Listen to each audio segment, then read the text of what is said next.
दोस्तों, आज हम आपको बल के बारे में बताएंगे।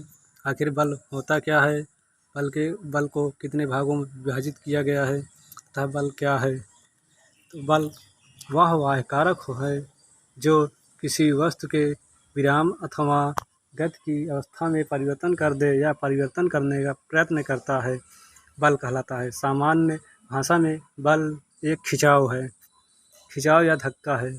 बल लगाने पर वस्तु में निम्न प्रभाव होते हैं। नंबर 1, विराम की अवस्था में बल बदल जाता है।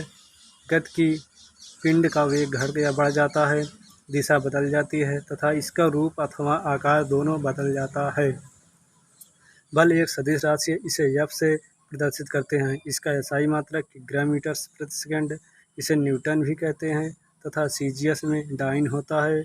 1 न्यूटन बराबर 10 डाइन। बलों का वर्गीकरण तथा बलों को कितने भागों में बांटा गया है।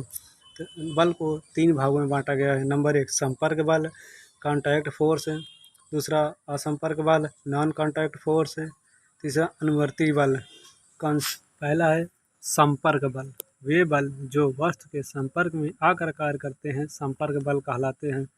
जैसे बैल द्वारा बैलगाड़ी को खींचना, गेंद पर ठोकर मारना, शाफ्ट पर बल लगाना आदि। दूसरा, असंपर्क बल। वह बल जो वस्तु के संपर्क में न आकर माध्यम से वस्तु पर कार्य करता है असंपर्क बल कहलाते हैं। जैसे चुंबकीय बल, वैद्युत चुंबकीय बल, गुरुत्वीय बल, वैद्युत आकर्षण अथवा प्रतिकर्षण बल आदि। तीसरा, अनुवर्ती बल। वे बल जिनका स्वतंत्र अस्तित्व नहीं होता परंतु किसी पिंड के संपर्क में आने पर कार्य करते हैं अनुवर्ती बल कहलाते हैं। एग्जाम्पल, घर्षण बल, प्रत्यानयन बल, तनी अथवा कसी हुई स्प्रिंग में प्रत्यास्थ बल आदि। केंद्रीय बल, सेंट्रल फोर्सेस।